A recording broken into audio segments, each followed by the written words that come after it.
Hello friends, welcome back to my channel. ನಾವೀಗಾಗಲೇ ಮನೋವಿಜ್ಞಾನ ಪ್ರಯೋಗ ಪುಸ್ತಕದಲ್ಲಿ ಬರುವಂತಹ ಒಂದಷ್ಟು ಪ್ರಯೋಗಗಳನ್ನು ನಮ್ಮ ಹಿಂದಿನ ವಿಡಿಯೋದಲ್ಲಿ ನೋಡಿದ್ವಿ. ಅದರ ಜೊತೆಗೆ ನಾವು ಕ್ವಶನ್ ಪೇಪರ್ನ ಸಾಲ್ವ್ ಮಾಡುವಾಗ ಅದರಲ್ಲಿ ಕೊನೆಯಲ್ಲಿ ಸಂಖ್ಯಾಶಾಸ್ತ್ರಕ್ಕೆ ಸಂಬಂಧಪಟ್ಟಂತೆ 10 ಅಂಕದ ಪ್ರಶ್ನೆಗಳನ್ನು ಕೇಳಿರ್ತಾರೆ ಅನ್ನೋದನ್ನು ನಾನೀಗ ನಿಮಗೆ ಈಗಾಗಲೇ ಹೇಳಿದ್ದೀನಿ. ಇದು ನಿಮ್ಮ ಹಳೆಯ ಪ್ರಶ್ನೆ ಪತ್ರಿಕೆಯಲ್ಲಿ ಬಂದಂಥ ಒಂದು ಪ್ರಶ್ನೆಯನ್ನು ನಾನು ನಿಮಗೆ ತಗೊಂಡು ಬಂದಿದ್ದೀನಿ. ಅದನ್ನು ಯಾವ ರೀತಿ ಸಾಲ್ವ್ ಮಾಡೋದು ಅಂತ ಹೇಳಿ ನೋಡೋದಾದರೆ, ಈ ರೀತಿ ಪ್ರಶ್ನೆ ಇರುತ್ತೆ. ಕೆಳಗಿನ ದತ್ತಾಂಶಗಳಿಗೆ ಸರಾಸರಿ ಬಹುಳಾಂಕಗಳನ್ನು ಕಂಡುಹಿಡಿಯಿರಿ ಅಂತ ಇಂಗ್ಲೀಷ್ನಲ್ಲಿ ಮಧ್ಯಾಂಕವನ್ನು ಸಹ ಕೇಳಿದ್ದಾರೆ, ಕನ್ನಡದಲ್ಲಿ ಬರೀ ಸರಾಸರಿ ಬಹುಳಾಂಕಗಳನ್ನು ಕಂಡುಹಿಡಿಯಿರಿ ಅಂತ ಹೇಳಿ ಕೇಳಿದ್ದಾರೆ. ಹಾಗಾಗಿ ನಾವು ಸರಾಸರಿ, ಮಧ್ಯಾಂಕ ಮತ್ತು ಬಹುಳಾಂಕ ಮೂರನ್ನೂ ಯಾವ ರೀತಿ ಕಂಡುಹಿಡಿಯೋದು ಅನ್ನೋದನ್ನು ನೋಡ್ತಾ ಹೋಗೋಣ. ಪ್ರಶ್ನೆಯನ್ನು ಈ ರೀತಿ ಕೊಟ್ಟಿರ್ತಾರೆ.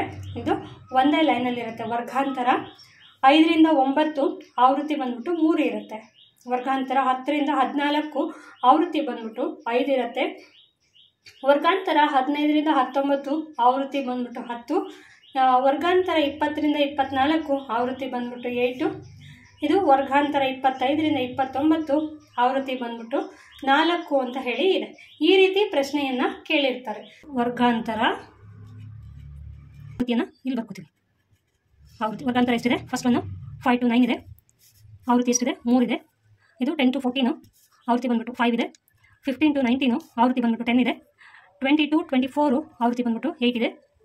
25 to 29 ಆವೃತ್ತಿ ಬಂದ್ಬಿಟ್ಟು 4 ಇದೆ. ಫಸ್ಟಿಗೆ ಏನು ಕಂಡುಹಿಡಿಯಬೇಕು ಅಂತಂದರೆ, ಸರಾಸರಿಯನ್ನು ಕಂಡುಹಿಡಿಯೋದಕ್ಕೆ ಕೇಳಿದ್ದಾರೆ. ಅದಕ್ಕೆ ಮೊದಲು ನಾವು ಎನ್ನನ್ನು ಕಂಡುಹಿಡಿಬೇಕು. ಎನ್ ಅಂತಂದರೆ ಈ ಆವೃತ್ತಿ ಏನಿದೆಯಲ್ಲ, ಈ ಆವೃತ್ತಿಯಲ್ಲಿ ಒಂದಷ್ಟು ನಂಬರ್ಸನ್ನು ಕೊಟ್ಟಿದ್ದಾರೆ. ಈ ನಂಬರ್ಸನ್ನು ನಾವು ಕೌಂಟ್ ಮಾಡಿದಾಗ ಅದನ್ನು ಎಫ್ ಸಿಗ್ಮಾ ಎಫ್ ಅಥವಾ ಎನ್ ಅಂತ ಹೇಳಿ ನಾವು ಇದನ್ನು ಕರಿತೀವಿ. ಇದನ್ನು ಸಿಗ್ಮಾ ಎಫ್ ಅಥವಾ ಎನ್ ಅಂತ ಹೇಳಿ ಕರಿತೀವಿ. ಇದನ್ನು ಕೌಂಟ್ ಮಾಡಿದಾಗ ಎಷ್ಟಾಗುತ್ತೆ? 10 + 8 18 18 19 20 21 22 23 24 25 26 27 28 29 30. ಒಟ್ಟು ಎಷ್ಟಿದೆ? 30 ಇದೆ. ಎನ್ = 30 ಅಂತ ನಮಗೆ ಇವಾಗ ಗೊತ್ತಾಯಿತು. ಮಧ್ಯಬಿಂದುವನ್ನು ಕಂಡುಹಿಡಿಬೇಕಾಗತ್ತೆ. ಮಧ್ಯಬಿಂದು ಅಥವಾ ಎಕ್ಸ್ ಅನ್ನು ನಾವು ಕಂಡುಹಿಡಿಬೇಕಾಗತ್ತೆ. ಇಲ್ಲಿ ಮಧ್ಯಬಿಂದು ಅಥವಾ ಎಕ್ಸ್ ಅನ್ನು ನಾವು ಕಂಡುಹಿಡಿಬೇಕು. ಯಾವ ರೀತಿ ಕಂಡುಹಿಡಿಯೋದು ಅಂತಂದರೆ, ಇಲ್ಲಿ ನಮಗೆ ವರ್ಗಾಂತರದಲ್ಲಿ ಒಂದಷ್ಟು ನಂಬರ್ನ ಕೊಟ್ಟಿದ್ದಾರೆ. ಏನು ಕೊಟ್ಟಿದ್ದಾರೆ? 5 to 9 ಅಂತ ಹೇಳಿ ನಂಬರ್ನ ಕೊಟ್ಟಿದ್ದಾರೆ. ನಾವು ಅದನ್ನು ಏನು ಮಾಡ್ತೀವಿ? 5 + 9 14 ಆಗುತ್ತೆ. ಅದನ್ನು ಮತ್ತೆ ನಾವೇನು ಮಾಡ್ತೀವಿ? /2 ಮಾಡ್ತೀವಿ. 2 ನಂಬರ್ಸ್ನ ನಾವಿಲ್ಲಿ ಆ್ಯಡ್ ಮಾಡ್ತಾ ಇದ್ದೀವಿ. ಇಲ್ಲಿ 1 2 ಇಲ್ಲಿ 2 ನಂಬರ್ನ ಆ್ಯಡ್ ಮಾಡ್ತಾ ಇದ್ದೀವಿ. ಸೊ ನಾವು ಇದನ್ನು 2 ಇಂದ // ಮಾಡ್ತಾ ಇದ್ದೀವಿ. ಇಲ್ಲಿ 5 ಮತ್ತು 9 ಸೇರಿಸಿದಾಗ ನಮಗೆ ಆನ್ಸರ್ ಎಷ್ಟು ಬರುತ್ತೆ? 14 ಬರುತ್ತೆ. ಇಲ್ಲಿ 2 ಸಂಖ್ಯೆಗಳಿದೆ. ಸೊ ನಾವು ಅದನ್ನು ಏನು ಮಾಡ್ತೀವಿ? 2ರಿಂದ ಭಾಗಿಸ್ಕೊಳ್ತೀವಿ. 2ನ್ನ ಭಾಗಿಸಿದಾಗ 2 7 14 ಬಂತು. So answer is 7. ಇಲ್ಲಿ ಮಧ್ಯ ಬಿಂದುವನ್ನು ನಾವು ಕಂಡುಹಿಡಿತಾ ಇದ್ದೀವಿ. 10 + 14 = 10 + 14 = 24 /2 ಮಾಡಿದ್ರೆ ಆನ್ಸರ್ ಈಸ್ 12. 15 + 19 = 34 ಬಂತು. /2 ಮಾಡಿದ್ರೆ ಆನ್ಸರ್ ಈಸ್ 17. ಇಲ್ಲಿ 20 + 24 = 44 ಆಯಿತು. /2 ಮಾಡಿದ್ರೆ ಎಷ್ಟಾಯಿತು? 22 ಆಯಿತು. ಇನ್ನು 25 + 29 ಮಾಡಿದ್ರೆ 25 + 29 = 54 /2 ಮಾಡಿದ್ರೆ 27. ಆನ್ಸರ್ ಎಷ್ಟು ಬಂತು? 20. ಮಧ್ಯಬಿಂದುವನ್ನು ಕಂಡುಹಿಡಿದ ನಂತರ ನಾವೇನು ಮಾಡಬೇಕು? FX ಕಂಡುಹಿಡಿಬೇಕು. FX ಅಂತಂದರೆ ಏನು? ಎಫ್ ಅಂತಂದರೆ ಆವೃತ್ತಿ ಏನಿದೆಯಲ್ಲ, ನಾವು ಇದನ್ನು ಎಫ್ ಅಂತ ಹೇಳಿ ಕರಿತೀವಿ. ಮಧ್ಯಬಿಂದು ಏನಿದೆಯಲ್ಲ, ಇದನ್ನು ಎಕ್ಸ್ ಅಂತ ಹೇಳಿ ಕರಿತೀವಿ. FX ಅಂತಂದರೆ ಆವೃತ್ತಿ ಮತ್ತು ಮಧ್ಯಬಿಂದುವಿನ ಒಟ್ಟಾಗಿ ಗುಣಿಸಿದಾಗ ಅಥವಾ ಅದನ್ನ ಮಲ್ಟಿಪ್ಲಿಕೇಶನ್ ಮಾಡಿದಾಗ ಏನು ಉತ್ತರ ಬರುತ್ತಲ್ಲ, ಅದನ್ನು ನಾವು FX ಅಂತ ಹೇಳಿ ಹೇಳ್ತೀವಿ. ಸೊ ಇಲ್ಲಿ ಆವೃತ್ತಿ ಎಫ್ ಅಂತಂದರೆ 3 × X ಅಂತಂದರೆ ನಾವೀಗ ಕಂಡು ಹಿಡಿದಿದ್ದೀವಿ 7 = ಎಷ್ಟಾಗುತ್ತೆ? 3 7s 21. 5 ಇದೆ, ಇಲ್ಲಿ 12 ಇದೆ. × 12 = 5 12s 60 ಆಗುತ್ತೆ. ಇಲ್ಲಿ 10 ಇದೆ, ಇಲ್ಲಿ 17 ಇದೆ. So answer is 17 10s 170. ಇಲ್ಲಿ 8 ಇದೆ, 22 ಇದೆ, ನಮಗೆ 176 ಆನ್ಸರ್ ಬರುತ್ತೆ. ಅದಾದ ನಂತರ 4 × 27 = 108. ಇದಿಷ್ಟು ಆನ್ಸರ್ ಬಂತು ನಮಗೆ. ಇಲ್ಲಿ ಎಫ್ ಎಕ್ಸ್ ಅಂತಂದರೆ ಏನು ಅಂತ ಗೊತ್ತಾಯ್ತಾ? ಎಫ್ ಅಂತಂದರೆ ಆವೃತ್ತಿಯನ್ನು ನಾವು ಫ್ರೀಕ್ವೆನ್ಸಿ ಅಥವಾ ಎಫ್ ಅಂತ ಹೇಳಿ ಕರಿತೀವಿ. ಆವೃತ್ತಿ ಅಥವಾ ಫ್ರೀಕ್ವೆನ್ಸಿ ಎರಡು ಸೇಮು. ಸೊ ನಾವು ಇದನ್ನು ಎಫ್ ಅಂತ ಹೇಳಿ ಕರಿತೀವಿ. ಇಲ್ಲಿ ಮಧ್ಯಬಿಂದು ಅಂತ ನಾವೇನು ಕಂಡುಹಿಡಿದಿದ್ವಲ್ಲ, ಇದನ್ನು ಎಕ್ಸ್ ಅಂತ ಹೇಳಿ ಕರಿತೀವಿ. ಎಕ್ಸ್ ಮತ್ತು F, X into F = F X ಆಗುತ್ತೆ. ಸೊ ಎಫ್ ಎಕ್ಸ್ ಅನ್ನು ಹೇಗೆ ಕಂಡುಹಿಡಿಯೋದು ಅಂದರೆ, ಎಫ್ ಅಲ್ಲಿ ಆವೃತ್ತಿಯಲ್ಲಿ ಏನಿದೆಯಲ್ಲ ನಂಬರ್ಸು, ಆ ನಂಬರು ಮತ್ತು ಮಧ್ಯಬಿಂದುವನ್ನು ನಾವೇನು ಕಂಡು ಹಿಡಿದಿದ್ದೀವಿ ಆ ನಂಬರು, ಇದೆರಡನ್ನೂ ಕೂಡ ನಾವು ಮಲ್ಟಿಪ್ಲಿಕೇಶನ್ ಮಾಡಿದ್ರೆ ನಮಗೆ ಬರುವಂತಹ ಉತ್ತರ ಏನಾಗಿರುತ್ತೆ? ಎಫ್ ಎಕ್ಸ್ ಆಗಿರುತ್ತೆ. ಸೊ ಇದಿಷ್ಟು ಕ್ಲಿಯರ್ ಆಯಿತು ಅಂತ ಅಂದ್ಕೋತೀನಿ. ಇಷ್ಟನ್ನು ಟೋಟಲ್ನ ಮಾಡೋದಕ್ಕೆ ನಾವೇನು ಹೇಳ್ತೀವಿ? ಸಿಗ್ಮಾ ಎಫ್ ಎಕ್ಸ್ ಅಂತ ಹೇಳಿ ಕರಿತೀವಿ. ಆನ್ಸರ್ ಎಷ್ಟು ಬಂತು? 535 ಬಂತು. So sigma F X = 535. ಇದು ಎಫ್ ಎಕ್ಸ್ ಅನ್ನು ನಾವಿಲ್ಲಿ ಕಂಡು ಹಿಡಿದಿದ್ದೀವಿ. ಒಟ್ಟು ನಾವಿಲ್ಲಿ 3 ಸ್ಟೆಪ್ಪನ್ನು ಫಾಲೋ ಮಾಡಿದ್ದೀವಿ. ಫಸ್ಟ್ ಸ್ಟೆಪ್ಪಲ್ಲಿ ಬಂದ್ಬಿಟ್ಟು ನಾವು ಮಧ್ಯಬಿಂದು ಅಥವಾ ಎಕ್ಸ್ ಅನ್ನು ನಾವಿಲ್ಲಿ ಕಂಡು ಹಿಡಿದಿದ್ದೀವಿ. ಸೆಕೆಂಡ್ ಸ್ಟೆಪ್ಪಲ್ಲಿ ಎಫ್ ಎಕ್ಸ್ ಅನ್ನು ಕಂಡು ಹಿಡಿದಿದ್ದೀವಿ. ಮತ್ತು ಥರ್ಡ್ ಸ್ಟೆಪ್ಪಲ್ಲಿ ಎಫ್ ಮತ್ತು ಎಫ್ ಎಕ್ಸ್ನ ಮೊತ್ತವನ್ನು ನಾವಿಲ್ಲಿ ಕಂಡು ಹಿಡಿದಿದ್ದೀವಿ. ಇದಿಷ್ಟು 3 ಸ್ಟೆಪ್ಗಳನ್ನು ನಾವಿಲ್ಲಿ ಮಾಡಿದ್ವಿ. ಅರ್ಥ ಆಯ್ತಾ? ಇನ್ನೊಂದ್ಸತಿ ಹೇಳಬೇಕಾ? ನೋಡಿ, ಇಲ್ಲಿ ವರ್ಗಾಂತರ ಮತ್ತು ಆವೃತ್ತಿ ಅಂತ ಅವ್ರು ಈ ಥರ ಒಂದು ಕಾಲಮನ್ನು ಕೊಟ್ಟಿರ್ತಾರೆ. ನಾವು ಅದಕ್ಕೆ ಸರಾಸರಿ, ಮಧ್ಯಾಂಕ ಮತ್ತು ಬಹುಳಾಂಕವನ್ನು ಕಂಡುಹಿಡಿಬೇಕಾಗತ್ತೆ. ನಾವು ಫಸ್ಟ್ ಸ್ಟೆಪ್ಪಲ್ಲಿ ಏನು ಮಾಡಬೇಕು ಅಂತಂದರೆ ಮಧ್ಯಬಿಂದುವನ್ನು ಕಂಡುಹಿಡಿಬೇಕು. ಮಧ್ಯಬಿಂದು ಅಂತಂದರೆ ಅದನ್ನು ನಾವು ಎಕ್ಸ್ ಅಂತ ಹೇಳಿ ಹೇಳ್ತೀವಿ, ಆವೃತ್ತಿಯನ್ನು ಎಫ್ ಅಂತ ಹೇಳಿ ಹೇಳ್ತೀವಿ, ಫ್ರೀಕ್ವೆನ್ಸಿ ಅಥವಾ ಆವೃತ್ತಿ ಅಂತ ಹೇಳಿ ಹೇಳ್ತೀವಿ. ಸೊ ಮಧ್ಯಬಿಂದುವನ್ನು ಹೇಗೆ ಕಂಡುಹಿಡಿಯೋದು ಅಂತಂದರೆ, ಇಲ್ಲಿ ವರ್ಗಾಂತರದಲ್ಲಿ ಏನು ನಂಬರ್ಸನ್ನು ಕೊಟ್ಟಿರ್ತಾರಲ್ಲ, ಈ ನಂಬರ್ಸ್ ಎರಡನ್ನೂ ಕೂಡ ನಾವೇನು ಮಾಡಬೇಕು? ಆ್ಯಡ್ ಮಾಡ್ಕೊಳ್ತಾ ಬರಬೇಕು. 5 + 9, 10 + 14, 15 + 19, 20 + 24, 25 + 29. ಇದಿಷ್ಟನ್ನು ಆ್ಯಡ್ ಮಾಡಿದಾಗ ನಮಗೆ ಏನು ಉತ್ತರ ಬರುತ್ತಲ್ಲ, ಅದನ್ನು ನಾವು 2ರಿಂದ ಭಾಗಿಸಬೇಕು. 2ರಿಂದ ಭಾಗಿಸಿದಾಗ 5 + 9 /2 ಮಾಡಿದಾಗ ನಮಗೆ ಏನು ಉತ್ತರ ಬರುತ್ತಲ್ವ, ಅದನ್ನು ನಾವು ಮಧ್ಯಬಿಂದು ಅಂತ ಹೇಳಿ ಕರಿತೀವಿ, ಎಕ್ಸ್ ಅಂತ ಹೇಳಿ ಕರಿತೀವಿ. ಸೊ ನಾವಿಲ್ಲಿ 5 + 9 = 14 ಆಗುತ್ತೆ. ಅದನ್ನು 2ರಿಂದ ನಾವು ಭಾಗಿಸಿದಾಗ ಎಷ್ಟು ಬಂತು? ಆನ್ಸರು 7 ಬಂತು. ಸೊ ಇಲ್ಲಿ ಸೇಮ್ ಥಿಂಗ್ 10 + 14 ಮಾಡಿದಾಗ ನಮಗೆ ಆನ್ಸರ್ ಎಷ್ಟು ಬಂತು? 24 ಬಂತು. /2 ಮಾಡಿದಾಗ ನಮಗೆ ಆನ್ಸರ್ 12 ಬಂತು. ಇದೇ ರೀತಿ ನಾವು ಇದಿಷ್ಟು ಸ್ಟೆಪ್ಗಳನ್ನು ನಾವು ಫಾಲೋ ಮಾಡ್ತಾ ಹೋಗ್ತೀವಿ. ಇದಿಷ್ಟು ಆದ ಮೇಲೆ ನಾವೇನು ಮಾಡಬೇಕು? ಎಫ್ ಎಕ್ಸ್ ಅನ್ನು ಕಂಡುಹಿಡಿಬೇಕು. ಎಫ್ ಎಕ್ಸ್ ಹೇಗೆ ಕಂಡುಹಿಡಿಯೋದು ಅಂತಂದರೆ, ನಾನು ಈಗಾಗಲೇ ಹೇಳಿದ್ದೀನಿ. ಎಫ್ ಅಂತಂದರೆ ಆವೃತ್ತಿ ಅಥವಾ ಫ್ರೀಕ್ವೆನ್ಸಿ ಅಂತ ಹೇಳಿ ಕರಿತೀವಿ. ಎಕ್ಸ್ ಅಂತಂದರೆ ಮಧ್ಯಬಿಂದು ಅಂತ ಹೇಳಿ ಕರಿತೀವಿ. ಎಫ್ ಎಕ್ಸ್ ಅಂತಂದರೆ ಆವೃತ್ತಿ ಮತ್ತು ಮಧ್ಯಬಿಂದುವಿನ ಗುಣಾಕಾರ ಅಥವಾ ಮಲ್ಟಿಪ್ಲಿಕೇಶನ್ ಏನು ಬರುತ್ತೆ ಅದನ್ನು ನಾವು ಎಫ್ ಎಕ್ಸ್ ಅಂತ ಹೇಳಿ ಕರಿತೀವಿ. ಸೊ ಇಲ್ಲಿ ಆವೃತ್ತಿಯಲ್ಲಿ ಇರುವಂತಹ ನಂಬರ್ಸು ಮತ್ತು ಮಧ್ಯಬಿಂದುವನ್ನು ನಾವು ಕಂಡುಹಿಡಿದಾಗ ಬಂದಂತಹ ನಂಬರ್ಸ್ ಎರಡನ್ನೂ ನಾವೇನು ಮಾಡಬೇಕು? ಮಲ್ಟಿಪ್ಲಿಕೇಶನ್ ಅಥವಾ ಗುಣಾಕಾರ ಮಾಡಬೇಕು. ಆಗ ಗುಣಾಕಾರವನ್ನು ಮಾಡಿದಾಗ ನಮಗೆ ಎಫ್ ಎಕ್ಸ್ ಬರುತ್ತೆ. ಇದಿಷ್ಟು ಸಂಖ್ಯೆ ಆದ ಮೇಲೆ ನಾವೇನು ಮಾಡಬೇಕು? ಆವೃತ್ತಿಯನ್ನು ನಾವು ಎಷ್ಟಿದೆ ಅನ್ನೋದನ್ನು ಕೌಂಟ್ ಮಾಡ್ಕೋಬೇಕಾಗತ್ತೆ. ಆವೃತ್ತಿಯನ್ನು ನಾವು ಟೋಟಲ್ ಆಗಿ ಕೌಂಟ್ ಮಾಡಿ ಬರೆಯುವಂತಹ ನಂಬರ್ಸ್ಗೆ ನಾವಿಲ್ಲಿ ಎಫ್, ಸಿಗ್ಮಾ ಎಫ್ ಅಥವಾ ಇದು ಎಫ್ಗೆ ನಾವು ಸಿಗ್ಮಾ ಹಾಕಿದರೆ ಇದರ ಕಂಪ್ಲೀಟ್ ಟೋಟಲ್ ಆಗುತ್ತೆ. ಅಥವಾ ಎನ್ ಅಂತ ಹೇಳಿ ಕರಿತೀವಿ ಅದನ್ನ. ಸಿಗ್ಮಾ ಎಫ್ ಅಥವಾ ಎನ್ = 30 ಅಂತ ಹೇಳಿ ನಾವಿಲ್ಲಿ ಕಂಡು ಹಿಡಿದಿದ್ದೀವಿ. ಎಫ್ ಎಕ್ಸ್ ಅನ್ನು ಕೂಡ ನಾವು ಟೋಟಲ್ ಮಾಡಿ ಅದರ ಮೊತ್ತವನ್ನು ಕಂಡು ಹಿಡಿಬೇಕಾಗತ್ತೆ. ಈ ಎಫ್ ಎಕ್ಸ್ ಇರೋದನ್ನ ನಾವು ಮೊತ್ತವನ್ನು ಕಂಡು ಹಿಡಿಯೋದಕ್ಕೆ ಸಿಗ್ಮಾ ಎಫ್ ಎಕ್ಸ್ ಅಂತ ಹೇಳಿ ಕರಿತೀವಿ. ಸಿಗ್ಮಾ ಎಫ್ ಎಕ್ಸ್ ಅಂದರೆ ಇದೆಷ್ಟರ ಒಟ್ಟು ಮೊತ್ತವನ್ನು ನಾವು ಸಿಗ್ಮಾ ಅಂತ ಹೇಳಿ ಕರಿತೀವಿ. ಇದಿಷ್ಟರ ಒಟ್ಟು ಮೊತ್ತವನ್ನು ಸಿಗ್ಮಾ ಅಂತ ಕರಿತೀವಿ. ಈಗ ನಾವು 3 ಸ್ಟೆಪ್ಗಳನ್ನು ನೋಡಿದ್ದಾಯಿತು. ಈಗ ನೆಕ್ಸ್ಟ್ ನಾವೇನು ಮಾಡಬೇಕು ಅಂತಂದರೆ, ನಾವು ಈಗ ಇದಿಷ್ಟು ಸ್ಟೆಪ್ಗಳು ಆದ ಮೇಲೆ ನಾವೇನು ಮಾಡಬೇಕು? ಸರಾಸರಿಯನ್ನು ಕಂಡುಹಿಡಿಯಿರಿ ಅಂತ ಫಸ್ಟು ಕೇಳಿದ್ದಾರೆ. ಸೊ ಸರಾಸರಿಯನ್ನು ಹೇಗೆ ಕಂಡುಹಿಡಿಯೋದು ಅಂತ ಹೇಳಿ ನೋಡೋದಾದರೆ, ಸರಾಸರಿಯನ್ನು ಕಂಡುಹಿಡಿಯೋದಕ್ಕೆ ನಮಗೆ ಒಂದು ಸೂತ್ರ ಅಥವಾ ಫಾರ್ಮುಲಾ ಬೇಕಾಗುತ್ತೆ. ಅದು ಏನು ಅಂತ ಹೇಳಿ ನೋಡೋದಾದರೆ, x bar = sigma F X divided by sigma F ಅಂತ ಹೇಳಿ ನಾವೀಗ ಆಲ್ರೆಡಿ ಕಂಡು ಹಿಡಿದಿರುವಂತಹ ಉತ್ತರವನ್ನು ನೋಡೋಣ.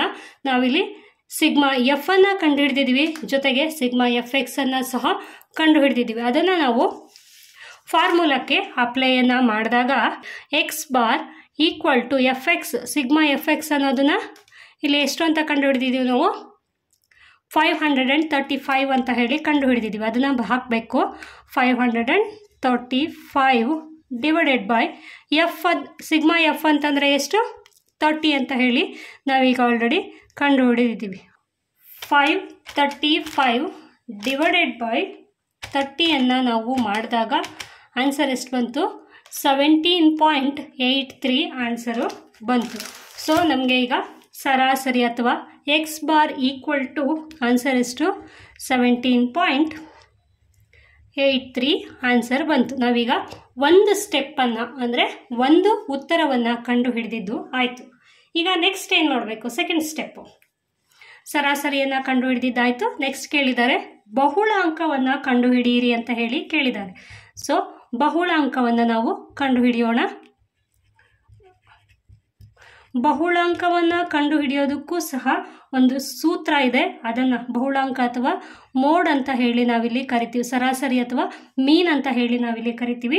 ಏನು ಈ ರೀತಿ ಗುಂಪು ದತ್ತಾಂಶವನ್ನು ಕೊಟ್ಟಿರ್ತಾರಲ್ಲ, ಈ ಗುಂಪು ದತ್ತಾಂಶದಲ್ಲಿ ಬಹುಳಾಂಕವನ್ನು ಕಂಡುಹಿಡಿಯೋದಕ್ಕೆ ನಾವು ಮೊದಲು ಬಹುಳಾಂಕದ ವರ್ಗ ಅಥವಾ ಮೋಡ್ ಕ್ಲಾಸನ್ನು ನಾವು ಕಂಡುಹಿಡಿಬೇಕಾಗತ್ತೆ. ವರ್ಗ ಅಂತಂದರೆ ಯಾವುದು? ಇದು ಬಹುಳಾಂಕ ಏನಿದೆಯಲ್ಲ, ಈ ಬಹುಳಾಂಕದ ವರ್ಗವನ್ನು ಅಥವಾ ಇಲ್ಲಿ ಎಷ್ಟು ಡಿಸ್ಟೆನ್ಸ್ ಇದೆ 5 9 ಅಂತ, 5 ಮತ್ತು 9 ನಡುವಿನ ಒಂದು ವರ್ಗಾಂತರವನ್ನು ಏನು ಕೊಟ್ಟಿದ್ದಾರಲ್ಲ, ಇದರ ನಡುವೆ ಎಷ್ಟು ಡಿಸ್ಟೆನ್ಸ್ ಇದೆ ಅನ್ನೋದನ್ನು ನಾವಿಲ್ಲಿ ತಿಳ್ಕೊಬೇಕಾಗತ್ತೆ. ಸೊ ಅದಕ್ಕೆ ನಾವೇನು ಮಾಡಬೇಕು?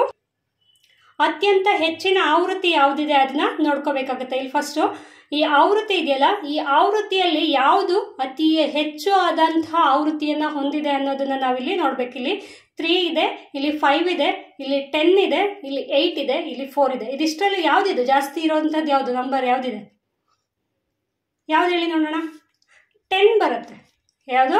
3 ಕಮ್ಮಿ ಇದೆ, 5 ಕಮ್ಮಿ ಇದೆ, 10 8 4 ಇದೆಲ್ಲದಕ್ಕೂ ಕಂಪೇರ್ ಮಾಡಿದ್ರೆ ಇಲ್ಲಿ ನಮಗೆ 10 ಅನ್ನುವಂಥದ್ದು ಜಾಸ್ತಿ ಇದೆ ಅಂತ ಹೇಳಿ ನಮಗೆ ಗೊತ್ತಾಯ್ತು. ಸೊ ಹಾಗಾಗಿ ನಾವೇನು ಮಾಡಬೇಕು? ದತ್ತಾಂಶದಲ್ಲಿ ಅತ್ಯಂತ ಹೆಚ್ಚಿನ ಆವೃತ್ತಿ 10 ಆಗಿದೆ ಅನ್ನೋದನ್ನು ನಾವಿಲ್ಲಿ ಗುರುತಿಸಬೇಕಾಗಿದೆ. ಆ 10ಗೆ ಸಂಬಂಧಪಟ್ಟಂತೆ ವರ್ಗಾಂತರ ಯಾವುದು? 10ನ ವರ್ಗಾಂತರ ಯಾವುದು? 15 to 19 ಆಗಿರುತ್ತೆ. ಹಾಗಾಗಿ ಬಹುಳಾಂಕದ ವರ್ಗಾಂತರ ಯಾವುದು ಅಂತ ಹೇಳಿ ಕೇಳಿದ್ರೆ 15 to 19 ಆಗಿರುತ್ತೆ. ಬೇಕಿದ್ರೆ ಬರ್ಕೊಳ್ಳಿ.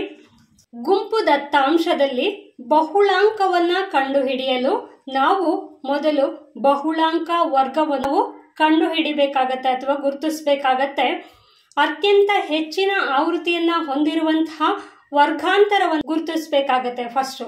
ಅದಕ್ಕೆ ದತ್ತಾಂಶದಲ್ಲಿ ಅತ್ಯಂತ ಹೆಚ್ಚಿನ ಆವೃತ್ತಿ ಯಾವುದು ಅಂತ ಹೇಳಿ ನೋಡೋದಾದ್ರೆ ನಮಗೆ ಇಲ್ಲಿ 10 ಆಗಿರುತ್ತೆ. ದತ್ತಾಂಶದಲ್ಲಿ ಹೆಚ್ಚಿನ ಆವೃತ್ತಿಯನ್ನು ಹೊಂದಿರುವಂತಹ ಸಂಖ್ಯೆ ಯಾವುದು ಅಂತಂದ್ರೆ 10 ಆಗಿದೆ. ಮತ್ತು ಇದರ ವರ್ಗಾಂತರ ಯಾವುದು ಅಂತ ಹೇಳಿ ನೋಡೋದಾದ್ರೆ 15ರಿಂದ 19 ವರ್ಗಾಂತರಕ್ಕೆ ಸೇರಿದೆ. ಆದ್ದರಿಂದ ಬಹುಳಾಂಕದ ವರ್ಗ 15ರಿಂದ 19 ಅಂತ ಹೇಳಿ ನಾವಿಲ್ಲಿ ಗುರುತಿಸಬಹುದಾಗಿದೆ. ಡೆಫಿನೇಷನ್ನ ಕರೆಕ್ಟಾಗಿ ನೋಡ್ಕೊಳ್ಳಿ. ಗುಂಪು ದತ್ತಾಂಶದಲ್ಲಿ ಬಹುಳಾಂಕವನ್ನು ಕಂಡುಹಿಡಿಯಲು ನಾವು ಮೊದಲು ಬಹುಳಾಂಕ ವರ್ಗವನ್ನು ಗುರುತಿಸಬೇಕಾಗತ್ತೆ. ಬಹುಳಾಂಕ ಅಂತಂದರೆ ಹೆಚ್ಚು ಆವೃತ್ತಿಯನ್ನು ಹೊಂದಿರುವಂತಹ ಒಂದು ದತ್ತಾಂಶವನ್ನು ಹೊಂದಿರುವಂತಹ ಆವೃತ್ತಿಯನ್ನು ನಾವು ಕಂಡುಹಿಡಿಬೇಕಾಗತ್ತೆ. ಹಾಗಾಗಿ ನಾವಿಲ್ಲಿ ನೋಡಿದಾಗ 3 ಇದೆ, 5 ಇದೆ, 10 ಇದೆ, 8 ಇದೆ, 4 ಇದೆ. ಸೊ ಇದೆಲ್ಲದಕ್ಕೂ ಕಂಪೇರ್ ಮಾಡಿದರೆ ಇಲ್ಲಿ 10 ಅನ್ನುವಂಥದ್ದು ಅತಿ ಹೆಚ್ಚು ಮೌಲ್ಯದ ಆವೃತ್ತಿಯಾಗಿದೆ. ಹಾಗಾಗಿ ಈ ದತ್ತಾಂಶದಲ್ಲಿ ಅತ್ಯಂತ ಹೆಚ್ಚಿನ ಆವೃತ್ತಿ 10 ಆಗಿದೆ ಮತ್ತು ಇದು 15 ಮತ್ತು 19 ವರ್ಗಾಂತರಕ್ಕೆ ಸೇರಿದೆ. ಈ 10ರ ವರ್ಗಾಂತರ ಯಾವುದು? 15ರಿಂದ 19 ಅಂತ ಏನಿದೆಯಲ್ಲ, ಈ ವರ್ಗಾಂತರಕ್ಕೆ ಅದು ಸೇರಿರೋದ್ರಿಂದ ಬಹುಳಾಂಕದ ವರ್ಗಾಂತರ ಎಷ್ಟು? 15ರಿಂದ 19 ಅಂತ ಹೇಳಿ ನಾವಿಲ್ಲಿ ಹೇಳಬಹುದಾಗಿದೆ. ಬಹುಳಾಂಕವನ್ನು ಕಂಡುಹಿಡಿಯೋದಕ್ಕೆ ನಾವು ಒಂದು ಸೂತ್ರವನ್ನು ಫಾಲೋ ಮಾಡಬೇಕಾಗತ್ತೆ. ಆ ಸೂತ್ರ ಏನು ಅಂತಂದರೆ, ಸೂತ್ರವನ್ನು ಸರಿಯಾಗಿ ನೆನ್ಪಿಟ್ಕೋಬೇಕು.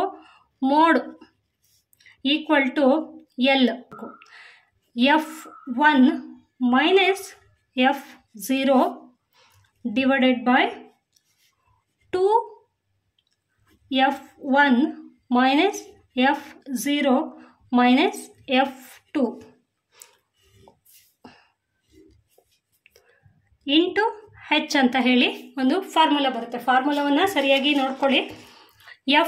L plus F1 minus F0 ಇದು 0 ಇದು divided by 2F1 minus F0 minus F2 into H ಅಂತ ಹೇಳಿ ಬರುತ್ತೆ. ಸೊ ನಾವಿಲ್ಲಿ ಎಲ್ ಅಂತ ಹೇಳಿ ಕೊಟ್ಟಿದ್ದಾರೆ. ಇಲ್ಲಿ ಎಲ್ ಅಂತಂದರೆ ಏನು ಅಂತ ಹೇಳಿ ನಾವು ನೋಡಬೇಕಾಗತ್ತೆ. ಸೊ ಎಲ್ ಅಂತಂದರೆ ಬಹುಳಾಂಕ ವರ್ಗದ ಕೆಳಗಿನ ಮಿತಿ ಅಂತ ಹೇಳಿ ಹೇಳ್ಬೋದು. Lower limit of the model class ಅಂತ ಹೇಳಿ ಹೇಳ್ಬೋದಾಗಿದೆ. ಬಹುಳಾಂಕ ವರ್ಗದ ಕೆಳಗಿನ ಮಿತಿ. ನಾವಿಲ್ಲಿ ಬಹುಳಾಂಕ ಯಾವುದು ಅಂತ ಹೇಳಿ ಗುರುತಿಸಿದ್ವಿ, 10 ಅಂತ ಹೇಳಿ ನಾವಿಲ್ಲಿ ಗುರುತಿಸಿದ್ವಿ. ಅದರ ವರ್ಗಾಂತರ ಯಾವುದು ಅಂತ ಬಂತು, 15ರಿಂದ 19 ಅಂತ ಹೇಳಿ ವರ್ಗಾಂತರ ಬಂತು. ಈ 15 ಮತ್ತು 19ರಲ್ಲಿ ಕಡಿಮೆ ಇರುವಂತಹ ನಂಬರ್ ಯಾವುದು? 15 ಆಗಿದೆ. ಈ 15 ಮತ್ತು 19ರಲ್ಲಿ ಕಡಿಮೆ ಇರುವಂತಹ ನಂಬರ್ ಯಾವುದು? 15 ಆಗಿದೆ. ಇಲ್ಲಿ ಮೊದಲನೇ ಸಂಖ್ಯೆ ಏನು ಬರುತ್ತಲ್ಲ, ವರ್ಗಾಂತರದ ಮೊದಲ ಸಂಖ್ಯೆ, ಅದನ್ನು ನಾವಿಲ್ಲಿ ಎಲ್ ಅಂತ ಹೇಳಿ ಕರಿತೀವಿ. ಇದನ್ನು ನಾವು ಎಲ್ ಅಂತ ಹೇಳಿ ಕರಿತೀವಿ. ಅರ್ಥ ಆಯ್ತು? ನೆಕ್ಸ್ಟು F1 ಅಂತ ಹೇಳಿ ನಾವಿಲ್ಲಿ ಫಾರ್ಮುಲಾದಲ್ಲಿ ನೋಡಿದ್ವಿ. F1 ಅಂತಂದರೆ ಬಹುಳಾಂಕ ವರ್ಗದ ಆವೃತ್ತಿ. ಅತಿ ಹೆಚ್ಚು ಮೌಲ್ಯವನ್ನು ಹೊಂದಿರುವಂತಹ ಆವೃತ್ತಿ ಯಾವುದು ಅಂತಂದರೆ 10 ಅಂತ ಹೇಳಿ ನಾವಿಲ್ಲಿ ಕಂಡು ಹಿಡಿದ್ವಿ. ಹಾಗಾಗಿ F1 ಅಂತಂದರೆ ಈ 10ನ್ನು ನಾವು F1 ಅಂತ ಕರಿತೀವಿ. ಈ F10ಗೆ ಸಂಬಂಧಪಟ್ಟಂಥ ಈ ಆವೃತ್ತಿ, ಅತಿ ಹೆಚ್ಚು ಆವೃತ್ತಿಯನ್ನು ಹೊಂದಿರುವಂತಹ ಸಂಖ್ಯೆ ಏನಿದೆಯಲ್ಲ, ಮೌಲ್ಯ ಏನಿದೆಯಲ್ಲ, ಈ ಮೌಲ್ಯದ ವರ್ಗಾಂತರವನ್ನು ನಾವು ಗುರುತಿಸಿದರೆ ಆ ವರ್ಗಾಂತರ ಮೊದಲನೆಯ ನಂಬರ್ ಏನು ಬರುತ್ತಲ್ಲ ಅದನ್ನು ಎಲ್ ಅಂತ ಹೇಳಿ ಕರಿತೀವಿ. ಈ ವರ್ಗಾಂತರದ ಆವೃತ್ತಿ ಏನು ಬರುತ್ತಲ್ಲ ಈ ಆವೃತ್ತಿಯನ್ನು ನಾವು F1 ಅಂತ ಹೇಳಿ ಕರಿತೀವಿ. F0 ಅಂತಂದರೆ ಬಹುಳಾಂಕ ವರ್ಗದ ಹಿಂದಿನ ವರ್ಗದ ಆವೃತ್ತಿಯಾಗಿರುತ್ತದೆ. ಇಲ್ಲಿ ನಾವು ಬಹುಳಾಂಕ ವರ್ಗದ ಆವೃತ್ತಿ 10 ಅಂತ ಹೇಳಿ ಕಂಡು ಹಿಡಿದ್ವಿ, ನೋಡಿದ್ವಿ, ನಮಗೆ ಗೊತ್ತಾಯಿತು. ಈ 10ರ ಹಿಂದಿನ ಆವೃತ್ತಿ ಎಷ್ಟಿದೆ? ಇಲ್ಲಿ 5 ಇದೆ. ಸೊ ಇದನ್ನು ನಾವು ಏನಂತ ಹೇಳಿ ಕರಿತೀವಿ? F0 ಅಂತ ಹೇಳಿ ಕರಿತೀವಿ. F2 ಅಂತಂದರೆ ಇಲ್ಲಿ ಬಹುಳಾಂಕದ ವರ್ಗ 10, ಅದರ ನಂತರ ಬರುವಂತಹ ಆವೃತ್ತಿ ಯಾವುದು? F2 ಅಂತಂದರೆ 8 ಅಂತ ಹೇಳಿ ಹೇಳಬೇಕಾಗತ್ತೆ. ಇದು F0, F1, F2 ಇದನ್ನು ನಾವು ಎಲ್ ಅಂತ ಹೇಳಿ ಕರಿತೀವಿ. ಕ್ಲಿಯರ್ ಆಯ್ತಾ? ಎಲ್ ಅಂದ್ರೆ ಏನು, F0 ಅಂತಂದ್ರೆ ಏನು, F1 ಅಂತಂದ್ರೆ ಏನು, F2 ಅಂತಂದ್ರೆ ಏನು, ನಿಮಗೆ ಇದು ಗೊತ್ತಿದ್ರೆ ಮಾತ್ರ ನೀವು ಈ ಫಾರ್ಮುಲಾಕ್ಕೆ ನೀವು ನಂಬರ್ಸನ್ನು ಅಪ್ಲೈ ಮಾಡೋದಕ್ಕೆ ಸಾಧ್ಯ ಆಗೋದು. ಹೆಚ್ ಅಂತ ಹೇಳಿ ಒಂದಿದೆ ಲಾಸ್ಟಲ್ಲಿ. ಹೆಚ್ ಅಂತಂದ್ರೆ ಏನು? ವರ್ಗಾಂತರದ ಗಾತ್ರ ಅಥವಾ ಕ್ಲಾಸಸ್ ಸೈಜ್ ಅಂತ ಹೇಳಿ ನಾವಿಲ್ಲಿ ಹೇಳಬಹುದಾಗಿದೆ. ವರ್ಗಾಂತರದ ಗಾತ್ರ ಅಂತಂದ್ರೆ ಏನು? ವರ್ಗಾಂತರದ ಗಾತ್ರ ಅಂತಂದ್ರೆ ಇಲ್ಲಿ 15 - 19 ಮಾಡಿ ನೀವು ಇದೆರಡರ ಸಂಖ್ಯೆಗಳ ಮಧ್ಯದಲ್ಲಿ ಇರುವಂತಹ ಗ್ಯಾಪ್ ಏನಿದೆಯಲ್ಲ ಅದನ್ನು ನಾವು ವರ್ಗಾಂತರದ ಗಾತ್ರ ಅಂತ ಹೇಳಿ ಕರಿತೀವಿ. ಇಲ್ಲಿ 5 - 9 ಮಾಡಿ ಎಷ್ಟು ಬಂತು? 4 ಬರುತ್ತೆ. ಹಾಗೇನೆ 19 - 15 ಮಾಡಿದಾಗ ಕೂಡ 4 ಬರುತ್ತೆ. ಈ ಎಲ್ಲ ಸಂಖ್ಯೆಗಳ ಮಧ್ಯದಲ್ಲಿ ಎಷ್ಟು ಗ್ಯಾಪ್ ಇದೆ ಅಂತಂದರೆ 4 ನಂಬರ್ಸ್ಗಳ ಗ್ಯಾಪ್ ಇದೆ. ಸೊ ನಾವಿಲ್ಲಿ ಹೆಚ್ ಅಂತಂದರೆ ಈ ಗ್ಯಾಪಲ್ಲಿ ಏನು ನಂಬರ್ಸ್ ಬರುತ್ತಲ್ವಾ, ಈ ಗ್ಯಾಪ್ ಏನು ಬರುತ್ತಲ್ಲ ಆ ಗ್ಯಾಪನ್ನು ನಾವು ಹೆಚ್ ಅಂತ ಹೇಳಿ ಕನ್ಸಿಡರ್ ಮಾಡ್ತೀವಿ. ಅರ್ಥ ಆಯ್ತಾ? ಈ 15 ಮತ್ತು 19 ಈ ವರ್ಗಾಂತರ ಏನಿದೆಯಲ್ಲ, ನೀವು ಇದೆರಡನ್ನು ಮೈನಸ್ ಮಾಡಿ 15 - 19 ಮಾಡಿದಾಗ ನಿಮಗೆ ಇಲ್ಲಿ ಪ್ಲಸ್ ಮೈನಸ್ ಕೌಂಟ್ ಆಗಲ್ಲ. 15 - 19 ಮಾಡಿದಾಗ ನಿಮಗೆ ಆನ್ಸರ್ ಎಷ್ಟು ಬರುತ್ತೆ? 4 ಬರುತ್ತೆ. ಇದನ್ನು ನಾವು ವರ್ಗಾಂತರದ ಗಾತ್ರ ಅಂತ ಹೇಳಿ ಕರಿತೀವಿ. ಅರ್ಥ ಆಯ್ತು? ಇದನ್ನು ವರ್ಗಾಂತರದ ಗಾತ್ರ ಅಂತಂದರೆ ಇಲ್ಲಿ 15 - 9 ಮಾತ್ರ ಅಲ್ಲ, ನೀವು 25 - 29 ಮಾಡಿದ್ರೂ ಕೂಡ ಇಲ್ಲಿ 4 ಬರುತ್ತೆ. ಇದು ಈ ಎರಡು ಸಂಖ್ಯೆಗಳ ಮಧ್ಯದಲ್ಲಿ ಎಷ್ಟು ಗಾತ್ರ ಇದೆ ಅಥವಾ ಎಷ್ಟು ಗ್ಯಾಪ್ ಇದೆ, ಎಷ್ಟು ಸಂಖ್ಯೆಗಳಿದೆ ಅಂತಂದರೆ 4 ಸಂಖ್ಯೆಗಳ ಒಂದು ಗಾತ್ರವನ್ನು ಇದು ಹೊಂದಿದೆ. ಹಾಗಾಗಿ ಹೆಚ್ = ಎಷ್ಟಾಗತ್ತೆ? 4 ಅಂತ ಹೇಳಿ ಆಗತ್ತೆ. ಸೊ ಹೆಚ್ ಅಂತಂದರೆ ವರ್ಗಾಂತರಗಳ ಗಾತ್ರ. ಅದನ್ನು ನಾವಿಲ್ಲಿ 9 - 5 ಅಂತನಾದರೂ ತಗೋಬೋದು, 15 - 19 ಅಂತನಾದರೂ ತಗೋಬೋದು. ನೀವು ಇಲ್ಲಿ ಯಾವುದೇ ಸಂಖ್ಯೆಯನ್ನು ಮೈನಸ್ ಮಾಡಿದ್ರು, ಇದು ಯಾವುದೇ ವರ್ಗಾಂತರವನ್ನು ಮೈನಸ್ ಮಾಡಿದ್ರು ಎಲ್ಲದೂ ಕೂಡ ಉತ್ತರ ಎಷ್ಟಾಗಿರುತ್ತೆ? 4 ಆಗಿರುತ್ತೆ. ಹಾಗಾಗಿ ಹೆಚ್ = ಎಷ್ಟು ಬರುತ್ತೆ? 4 ಬರುತ್ತೆ. ಸೊ ನಮಗಿಲ್ಲಿ ಕ್ಲಿಯರ್ ಆಯಿತು. ಎಲ್ ಅಂದರೆ ಏನು, F1 ಅಂದರೆ ಏನು, F0 ಅಂದರೆ ಏನು, F2 ಅಂದರೆ ಏನು, H ಅಂದರೆ ಏನು ಅನ್ನೋದು ಗೊತ್ತಾಯಿತು. ಸೊ ನಾವೀಗ ಏನು ಮಾಡಬೇಕು, ಈ ಸೂತ್ರ ಏನನ್ನ ಹಾಕ್ಕೊಂಡಿದ್ದೀವಲ್ಲ ಈ ಸೂತ್ರಕ್ಕೆ ನಾವು ಈ ಸಂಖ್ಯೆಗಳನ್ನು ಅಪ್ಲೈ ಮಾಡಬೇಕಾಗತ್ತೆ. ಈಗ ಮೋಡ್ ಈಕ್ವಲ್ ಟು ಎಲ್ ಅಂತಂದರೆ ಏನು, ನಾವಿಲ್ಲಿ ಈಗ ಆಲ್ರೆಡಿ ಕಂಡುಹಿಡಿದಿದ್ದೀವಿ. ಬಹುಳಾಂಕ ವರ್ಗದ ಕೆಳಗಿನ ಮಿತಿಯನ್ನು ನಾವು ಎಲ್ ಅಂತ ಹೇಳಿ ಕರಿತೀವಿ ಅಂತ ಹೇಳಿ ಕರೆದಿದ್ದೀವಿ. ಸೊ ವರ್ಗಾಂತರದ ಕೆಳಗಿನ ಮಿತಿ ಅಂತಂದರೆ ಇದು ಮತ್ತು ಇದರ ನಡುವೆ, ಇದರ ಕೆಳಗಿನ ಮಿತಿ ಯಾವುದಾಗಿರುತ್ತೆ, ಇದಾಗಿರುತ್ತೆ. ಅಂದರೆ ಇದರಲ್ಲಿ ಚಿಕ್ಕ ಸಂಖ್ಯೆ ಯಾವುದಿರುತ್ತೆ ಅದನ್ನು ನಾವಿಲ್ಲಿ ಎಲ್ ಅಂತ ಹೇಳಿ ಕರಿತೀವಿ. ಮೋಡ್ ಈಕ್ವಲ್ ಟು ಎಲ್ ಅಂತಂದರೆ 15 ಪ್ಲಸ್ F1 ಅಂತ ಇದೆ. F1 ಅಂತಂದರೆ ಏನು ಅಂತ ನಾವೀಗ ಆಲ್ರೆಡಿ ನೋಡಿದ್ದೀವಿ. F1 ಅಂತಂದರೆ ಎಷ್ಟು, 10. F1 ಅಂತಂದರೆ 10 ಮೈನಸ್ F0 ಅಂತಂದರೆ ಎಷ್ಟು, 5 ಅಂತ ಹೇಳಿ ನೋಡಿದ್ವಿ. Minus 5 divided by 2. F1 ಅಂತಂದರೆ ಮತ್ತೆ ನಾವಿಲ್ಲಿ ಎಷ್ಟು, 10 ಮೈನಸ್ F0 ಅಂತಂದರೆ ಎಷ್ಟು, 5 ಮೈನಸ್ F2 ಅಂತಂದರೆ ಎಷ್ಟು, 8 ಹೋಲ್ ಬ್ರಾಕೆಟ್ ಇಂಟು H ಅಂತಂದರೆ ಎಷ್ಟು, 4 ಅಂತ ಹೇಳಿ ನಾವೀಗಾಗಲೇ ಕಂಡು ಹಿಡಿದಿದ್ದೀವಿ. ಸೊ ಇದಿಷ್ಟು ಕ್ಲಿಯರ್ ಆಯಿತು ಅಂತ ಅನ್ಕೋತೀನಿ. ಈಗ ನಾವು ಫಾರ್ಮುಲಾಕ್ಕೆ ಇದನ್ನು ಅಪ್ಲೈ ಮಾಡಿದ್ದಾಯಿತು. ನೆಕ್ಸ್ಟ್ ಆನ್ಸರ್ನ ಕಂಡುಹಿಡಿಬೇಕು. 15 ಹಾಗೆ ಬರ್ಕೊಳ್ಳೋಣ. ಪ್ಲಸ್ ಈ ಬ್ರಾಕೆಟಲ್ಲಿರೋದನ್ನ ಫಸ್ಟ್ ನಾವು ಸಾಲ್ವ್ ಮಾಡ್ಕೊಳ್ಳೋಣ. 10 ಮೈನಸ್ 5 ಅಂದರೆ ಎಷ್ಟಾಗತ್ತೆ, 5 ಬರುತ್ತೆ. ಕೆಳಗಡೆ ಮೈನಸ್ 5 ಮೈನಸ್ 8 ಈಕ್ವಲ್ ಟು ಎಷ್ಟಾಗುತ್ತೆ, 13 ಆಗುತ್ತೆ. ಇದು ಹಾಗೆ ಇರಲಿ. 10 ಮೈನಸ್ 13 ಇಂಟು H4 ಏನಿದೆಯಲ್ಲ ಅದನ್ನು ಹಾಗೆ ಬರ್ಕೊಂಡಿರೋಣ. Next mode equal to 15 plus 5 ಹಾಗೆ ಇರಲಿ. ಇಲ್ಲಿ 2 ಇಂಟು 10 ಮಾಡಬೇಕಾಗುತ್ತೆ. 2 ಇಂಟು 10 ಎಷ್ಟಾಗುತ್ತೆ, 2 10s 20 ಆಗುತ್ತೆ. 20 ಮೈನಸ್ 13 ಇಂಟು 4 ಮತ್ತು 15 ಪ್ಲಸ್ 20 ಮೈನಸ್ 13 ಮಾಡಿದಾಗ ನಮಗೆ ಆನ್ಸರ್ ಎಷ್ಟು ಬಂತು, 7 ಬಂತು. ಮತ್ತು 4 ಹಾಗೆ ಬರ್ಕೊಂಡಿದ್ದೀನಿ. 15 ಪ್ಲಸ್ 7 ಡಿವೈಡೆಡ್ ಬೈ 5 ಮಾಡಿದಾಗ 5 ಡಿವೈಡೆಡ್ ಬೈ 7 ಮಾಡಿದಾಗ ನಮಗೆ ಆನ್ಸರ್ ಎಷ್ಟು ಬಂತು, 0.714 ಅಂತ ಹೇಳಿ ಬಂತು. ಆಮೇಲೆ ಇಂಟು 4 ಅಂತ ಹಾಕಿದಾಗ 15 ಪ್ಲಸ್ ಡಿವಿಷನ್ ಮಾಡಿದಾಗ ನಮ್ಗೆ ಏನು ಉತ್ತರ ಬಂತಲ್ಲ 0.714. ಅದಕ್ಕೆ ನಾವು ಈ H ಅಥವಾ 4 ನಾವು ಮಲ್ಟಿಪ್ಲಿಕೇಶನ್ ಮಾಡಿದಾಗ ನಮಗೆ ಆನ್ಸರ್ ಎಷ್ಟು ಬರುತ್ತೆ, 2.856 ಬರುತ್ತೆ. ಅದಕ್ಕೆ ಮತ್ತೆ ನಾವು 15 ಅಡಿಷನ್ ಮಾಡಿದಾಗ 15 ಸೇರಿಸಿದಾಗ ನಮಗೆ ಆನ್ಸರ್ ಎಷ್ಟು ಬಂತು, 17.85. ನಮಗೆ ಈಗ ಬಹುಳಾಂಕ ಎಷ್ಟು, ಈಗ ಮೋಡ್ ಅಥವಾ ಬಹುಳಾಂಕ ಈಕ್ವಲ್ ಟು 17.85 ಆಯಿತು. ಇದು ಎರಡನೇ ಸ್ಟೆಪ್ ಆಯಿತು. ನಾವೀಗ ಎರಡನ್ನು ಕಂಡು ಹಿಡಿದಿದ್ದಾಯಿತು.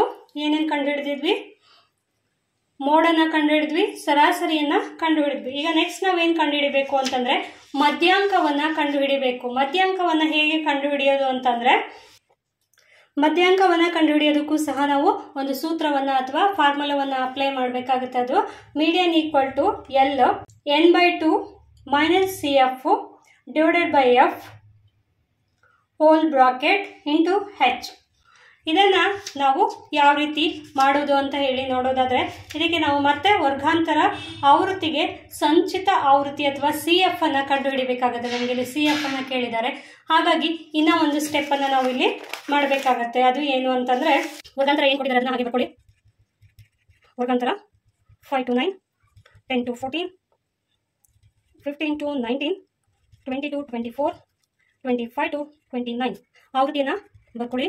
ಆವೃತ್ತಿ ಎಷ್ಟಿದೆ, 3 ಇದೆ, ಆಮೇಲೆ 5 ಇದೆ, 10 ಇದೆ, 8 ಇದೆ, 4 ಇದೆ.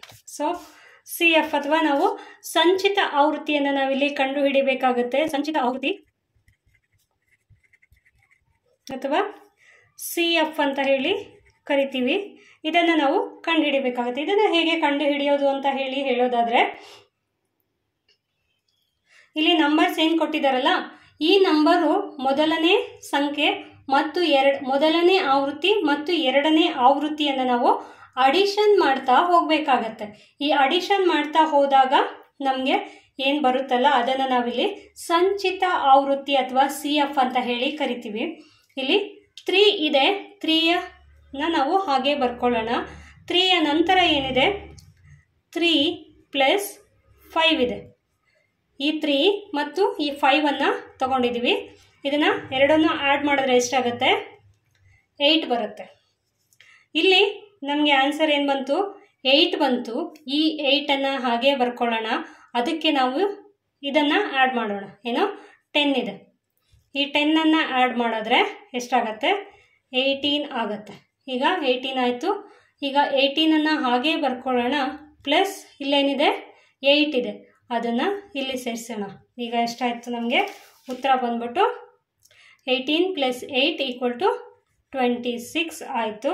ಅದಾದ ನಂತರ 26ಅನ್ನು ನಾವು ಹಾಗೆ ಬರ್ಕೋತೀವಿ. ಪ್ಲಸ್ಸು ಇಲ್ಲೇನಿದೆ, 4 ಇದೆ, ಆ 4ಅನ್ನು ನಾವು ತಗೋತೀವಿ. So answer is 26 + 4 = 30. ಇದು ನಾವು ಸಂಚಿತ ಆವೃತ್ತಿಯನ್ನು ಕಂಡು ಹಿಡಿದಿದ್ದು ಆಯಿತು. ಫಸ್ಟ್ ಸ್ಟೆಪ್ ಫಾಲೋ ಮಾಡಿದ್ವಿ, ನಾವು ಸಂಚಿತ ಆವೃತ್ತಿಯನ್ನು ಕಂಡು ಹಿಡಿದ್ವಿ. ಸೆಕೆಂಡ್ ಸ್ಟೆಪ್ 2 ಏನು ಅಂತಂದರೆ n/2 ಅನ್ನು ನಾವು ಕಂಡುಹಿಡಿಬೇಕು. n/2 ಅಂತಂದರೆ ನಾವು n ಅಂತಂದರೆ ಏನು, ಈ ಆವೃತ್ತಿಯ ಒಟ್ಟು ಮೊತ್ತವನ್ನು ಸಿಗ್ಮಾ f ಅಥವಾ n ಅಂತ ಹೇಳಿ ಕರಿತೀವಿ. ನಾನೀಗ ಆಲ್ರೆಡಿ ಹೇಳಿದ್ದೀನಿ. ಅದು ಆನ್ಸರ್ ಎಷ್ಟು ಬರುತ್ತೆ, ನಮಗೆ 30 ಬರುತ್ತೆ. ಇದಿಷ್ಟನ್ನು ಆ್ಯಡ್ ಮಾಡಿದಾಗ n ಎಷ್ಟು ಬರುತ್ತೆ, 30 ಬರುತ್ತೆ. ಸೊ ನಾವೀಗ ಸ್ಟೆಪ್ 2ನಲ್ಲಿ ಏನು ಮಾಡಬೇಕು ಅಂದರೆ n/2 ಮೌಲ್ಯವನ್ನು ಕಂಡುಹಿಡಿಯಬೇಕು. ಇದು ಒಂದು ಫಾರ್ಮುಲಾ. ಇದು n/2 = n ಅಂತಂದರೆ ಎಷ್ಟು, 30 / 2. Answer is 15. 2 15 30. So answer is 15. ಈಗ ನಾವು n/2 ಮೌಲ್ಯವನ್ನು ಕಂಡುಹಿಡಿದ ಆಯಿತು. n/2 = 15 ಅಂತ ಆಯಿತು. ಸ್ಟೆಪ್ 3 ಏನಪ್ಪ ಅಂತಂದರೆ ಮಧ್ಯಾಂಕ ವರ್ಗವನ್ನು ಅಥವಾ ಮೀಡಿಯನ್ ಕ್ಲಾಸಸ್ಸನ್ನು ನಾವಿಲ್ಲಿ ಗುರುತಿಸಬೇಕಾಗುತ್ತೆ. ಇಲ್ಲಿ ನಾವು n/2 ಅನ್ನು ಕಂಡು ಹಿಡಿದಿದ್ವಿ. n/2 ಅಂತಂದರೆ 15, ಓಕೆನಾ. ಈ 15ಅನ್ನು ನಾವೇನು ಕಂಡು ಹಿಡಿದಿದ್ದೀವಲ್ಲ, n/2ಗೆ ಸಮಾನಾಂತರವಾಗಿರುವಂತಹ ಮೌಲ್ಯ ಅಥವಾ ಅದಕ್ಕಿಂತ ಹೆಚ್ಚಿರುವಂತಹ ಮೊದಲ ಮೌಲ್ಯ ಏನು ಬರುತ್ತಲ್ಲ ಅದನ್ನು ನಾವಿಲ್ಲಿ ಗುರುತಿಸ್ಕೋಬೇಕಾಗತ್ತೆ. ಅದಕ್ಕೆ ಸಮಾನಾಂತರವಾಗಿರುವಂತಹ ನಂಬರ್ ಇಲ್ಲ, ಹಾಗಾಗಿ ಅದರ ನಂತರ 15ರ ನಂತರ 16 ಇಲ್ಲ, ಇಲ್ಲಿ 17 ಇಲ್ಲ, 18 ಇದೆ. ಸೊ ನಾವಿಲ್ಲಿ 18ಅನ್ನು ತಗೊಂಡಿದ್ದೀವಿ. 18ರ ವರ್ಗಾಂತರ ಯಾವುದು ಬರುತ್ತೆ, 18ರ ವರ್ಗಾಂತರ ಅಂತಂದರೆ ಇಲ್ಲಿ 15 ಮತ್ತು 19 ಬರುತ್ತೆ. 18ರ ವರ್ಗಾಂತರ ಯಾವುದು, 15 ಮತ್ತು 19 ಬರುತ್ತೆ. ಆದ್ದರಿಂದ ಮಧ್ಯಾಂಕದ ವರ್ಗವನ್ನು ನಾವು ಯಾವುದು ಅಂತ ಹೇಳಿ ಕನ್ಸಿಡರ್ ಮಾಡ್ತೀವಿ, 15 ಮತ್ತು 19 ಅಂತ ಹೇಳಿ ಕನ್ಸಿಡರ್ ಮಾಡ್ತೀವಿ. ಇದು ಡೆಫಿನೇಷನ್ ಅರ್ಥ ಆಯ್ತಾ. ಮಧ್ಯಾಂಕದ ವರ್ಗಾಂತರವನ್ನು ನಾವಿಲ್ಲಿ ಗುರುತಿಸ್ಬೇಕಾಗತ್ತೆ. ಆ ವರ್ಗಾಂತರವನ್ನು ಗುರುತಿಸೋದಕ್ಕೆ ನಾವು ಮೊದಲ ಸ್ಟೆಪ್ ಏನು ಮಾಡಬೇಕು ಅಂತಂದರೆ ಇಲ್ಲಿ n/2 ಅನ್ನು ನಾವು ಏನು ಕಂಡು ಹಿಡಿದಿದ್ದೀವಲ್ಲ ಆ n/2ಗೆ ಸಂಚಿತ ಆವೃತ್ತಿ ಕಾಲಂನಲ್ಲಿ ಆ n/2 ಕಂಡುಹಿಡಿದಿರುವಂತಹ ಸಂಖ್ಯೆ ಇದೆಯಲ್ಲ ಆ ಸಂಖ್ಯೆಗಿಂತ ಹೆಚ್ಚಾಗಿರುವಂತಹದ್ದು ಅಥವಾ ಅದಕ್ಕೆ ಸಮನಾಗಿರುವಂತಹ ಮೊದಲ ಮೌಲ್ಯವನ್ನು ನಾವಿಲ್ಲಿ ಗುರುತಿಸ್ಕೊಳ್ಬೇಕಾಗತ್ತೆ. ಹಾಗಾಗಿ 15ರ ನಂತರದ ಸಂಖ್ಯೆ ಅಂತಂದರೆ 16 ಈ ಸಂಚಿತ ಆವೃತ್ತಿಯಲ್ಲಿ ಇಲ್ಲ, 17 ಈ ಸಂಚಿತ ಆವೃತ್ತಿಯಲ್ಲಿ ಇಲ್ಲ, 18 ಈ ಸಂಚಿತ ಆವೃತ್ತಿಯಲ್ಲಿ ಇರುವುದರಿಂದ ನಾವು ಈ 18ಅನ್ನು ಗುರುತು ಮಾಡಿಕೊಂಡಿದ್ದೀವಿ. ಈ 18ಕ್ಕೆ ಸಂಬಂಧಿಸಿದಂತಹ ವರ್ಗಾಂತರ ಯಾವುದು ಅಂತಂದರೆ 15 ಮತ್ತು 19 ಆಗಿದೆ. ಹಾಗಾಗಿ ಮಧ್ಯಾಂಕದ ವರ್ಗಾಂತರ ಯಾವುದು ಅಂತ ಹೇಳಿ ಕೇಳಿದರೆ ನಾವಿಲ್ಲಿ 15 ಮತ್ತು 19 ಅಂತ ಹೇಳಿ ಹೇಳಬಹುದಾಗಿದೆ. ಅರ್ಥ ಆಯ್ತು. ಸೂತ್ರ ನಾನು ಇನ್ನೊಂದ್ಸತಿ ಹೇಳ್ತೀನಿ. Median = L + n/2 minus CF divided by F into H. ಇದನ್ನು ನಾವಿಲ್ಲಿ ಸೂತ್ರದಲ್ಲಿ ನೋಡಿದ್ವಿ. ಈಗ L ಅಂತಂದರೆ ಏನು? ಮಧ್ಯಾಂಕ ವರ್ಗದ ಕೆಳಗಿನ ಮಿತಿ ಅಂತ ಹೇಳಿ ನಮಗೆ ಗೊತ್ತಾಗಿದೆ. ಈಗ ನಾವು ವರ್ಗಾಂತರವನ್ನು ಏನು ಕಂಡುಹಿಡಿದಿದ್ದೀವಿ, ವರ್ಗಾಂತರದ ಆವೃತ್ತಿಯಲ್ಲಿ ವರ್ಗಾಂತರದಲ್ಲಿ ಬರುವಂತಹ ಕೆಳಗಿನ ಮಿತಿ ಅಥವಾ ಚಿಕ್ಕ ಸಂಖ್ಯೆಯನ್ನು ನಾವು L ಅಂತ ಹೇಳಿ ಗುರುತಿಸ್ತೀವಿ ಅಂತ ಈಗ ಆಲ್ರೆಡಿ ನಾವು ಹಿಂದಿನ ಬಹುಳಾಂಕವನ್ನು ಕಂಡುಹಿಡಿಯುವಾಗ ನಾವು ನೋಡಿದ್ವಿ. n/2 ಅಂತಂದರೆ ನಾವೀಗಾಗಲೇ ಕಂಡುಹಿಡಿದಿದ್ದೀವಿ, n/2 ಅನ್ನು ಕಂಡುಹಿಡಿದಿದ್ದೀವಿ. ಇದು n/2 ಆಗಿರುತ್ತೆ. ಅದಾದ ನಂತರ CF ಅಂತ ಇಲ್ಲಿ ಕೇಳಿದರೆ, CF ಅಂತಂದ್ರೆ ಯಾವುದು? ಮಧ್ಯಾಂಕ ವರ್ಗದ ಹಿಂದಿನ ವರ್ಗದ ಸಂಚಿತ ಆವೃತ್ತಿ ಅಂತಂದ್ರೆ ಈ ಮಧ್ಯಾಂಕ ವರ್ಗ ಅಂತ ನಾವಿಲ್ಲೇನು ಗುರುತಿಸಿದಿವಲ್ಲ, ಈ ವರ್ಗದ ಹಿಂದಿನ ವರ್ಗದ ಸಂಚಿತ ಆವೃತ್ತಿ ಯಾವ್ದು ಬರುತ್ತೆ? ಹಿಂದಿನ ವರ್ಗದ ಸಂಚಿತ ಆವೃತ್ತಿ ಅಂತಂದ್ರೆ ಎಷ್ಟು ಬರುತ್ತೆ? ಇಲ್ಲಿ 8 ಬರುತ್ತೆ. ಇದನ್ನು ನಾವು ಏನಂತ ಕರಿತೀವಿ? CF ಅಂತ ಹೇಳಿ ಕರಿತೀವಿ. ಈ 8ಅನ್ನು ನಾವು CF ಅಂತ ಹೇಳಿ ಕರಿತೀವಿ. ಈ ವರ್ಗಾಂತರವನ್ನು ನಾವು ಏನು ಕಂಡುಹಿಡಿದಿದ್ದೀವಿ, ಮಧ್ಯಾಂತರದ ವರ್ಗಾಂತರ ಯಾವುದು ಅಂತ ಹೇಳಿ ಕಂಡುಹಿಡಿದಿವಿ. ಅದರ ಹಿಂದಿನ ವರ್ಗಾಂತರದ ಸಂಚಿತ ಆವೃತ್ತಿಯನ್ನು ನಾವು ಏನಂತ ಹೇಳ್ತೀವಿ? CF ಅಂತ ಹೇಳ್ತೀವಿ. ಇಲ್ಲಿ CF ಅಂತಂದ್ರೆ ಇಲ್ಲಿ 8ಅನ್ನು ನಾವು ಹಾಕಬೇಕಾಗತ್ತೆ. F ಅಂತಂದ್ರೆ ಏನು? F ಅಂತಂದ್ರೆ ಮಧ್ಯಾಂಕದ ಆವೃತ್ತಿ. ಇಲ್ಲಿ ಮಧ್ಯಾಂಕದ ಆವೃತ್ತಿ ಎಷ್ಟು ಅಂತ ಹೇಳಿ ನಮಗೆ ಗೊತ್ತಾಗಿದೆ, 10 ಅಂತ ಹೇಳಿ ನಮಗೆ ಗೊತ್ತಾಗಿದೆ. ಮಧ್ಯಾಂಕ ಯಾವುದು ಅಂತ ನಾವು ಕಂಡುಹಿಡಿದಿದ್ವಿ, 15ರಿಂದ 19ನ ಮಧ್ಯಾಂಕದ ವರ್ಗಾಂತರ ಅಂತ ಕಂಡುಹಿಡಿದಿದ್ವಿ. ಈ ವರ್ಗಾಂತರದ ಆವೃತ್ತಿ ಎಷ್ಟು? 10. ಅದನ್ನು ನಾವಿಲ್ಲಿ F ಅಂತ ಹೇಳಿ ನಾವಿಲ್ಲಿ ತಗೋತೀವಿ. ಇಲ್ಲಿ H ಅಂತಂದ್ರೆ ನಮಗೆ ಈಗ ಆಲ್ರೆಡಿ ಗೊತ್ತು, 15 - 19 ಅನ್ನ ಮಾಡಿದಾಗ ಇಲ್ಲಿ ಮೈನಸ್ ಆನ್ಸರ್ ಎಷ್ಟು ಬರುತ್ತೆ? 15 - 19 = 4 ಬರುತ್ತೆ ಅಂತ ನಾನು ಹಿಂದೆನೆ ಹೇಳಿದ್ದೀನಿ. ಹಾಗಾಗಿ H ಅಂತಂದ್ರೆ ಎಷ್ಟು? H = 4. ನಿಮ್ಗೆ ಬೇಕಾದರೆ ಹೀಗೆ ಬರ್ಕೊಳ್ಳಿ, H = 4, L = 15, ಆಮೇಲೆ n/2 = 15, CF = 8. ನಾವೀಗ ಇದನ್ನೆಲ್ಲದನ್ನು ಕಂಡುಹಿಡಿದಿದ್ದಾಯಿತು. ಇದನ್ನು ಸೂತ್ರಕ್ಕೆ ಅಪ್ಲೈ ಮಾಡೋದಾದರೆ, ಈಗ ಸೂತ್ರಕ್ಕೆ ನಾವು ಇದನ್ನು ಅಪ್ಲೈ ಮಾಡೋದಾದರೆ L ಅಂತಂದರೆ ಎಷ್ಟು? 15 ಪ್ಲಸ್ n/2 ಅಂತಂದರೆ ಎಷ್ಟು? 15. ಇಲ್ಲಿ ಕಂಡುಹಿಡಿದಿದ್ದೀವಿ 15 ಮೈನಸ್ CF ಅಂತಂದರೆ ಎಷ್ಟು? 8. ಇದು ಅಂತ ಹೇಳಿದ್ದೀನಿ ನಾನು, 8 ಡಿವೈಡೆಡ್ ಬೈ F ಅಂತಂದರೆ ಎಷ್ಟು? F ಅಂತಂದರೆ ಇದು ಆವೃತ್ತಿ, F = 10. F ಅಂತಂದರೆ ಎಷ್ಟು? 10 ಹೋಲ್ ಬ್ರಾಕೆಟ್ ಇಂಟು H ಅಂತಂದರೆ 4 ಅಂತ ಹೇಳಿ ನಾವಿಲ್ಲಿ ಕಂಡುಹಿಡಿದಿದ್ದೀವಿ. ಸೊ 15 ಪ್ಲಸ್ 15 - 8 ಎಷ್ಟಾಗುತ್ತೆ? 7 divided by 10 into 4. 15 plus 7 divided by 10 ಮಾಡಿದ್ರೆ ಆನ್ಸರ್ ಎಷ್ಟು ಬಂತು? 0.7 ಬಂತು. ಇಂಟು 4, ಈ 4ಅನ್ನು ಹಾಗೆ ಬರ್ಕೊಂಡಿದ್ವಿ.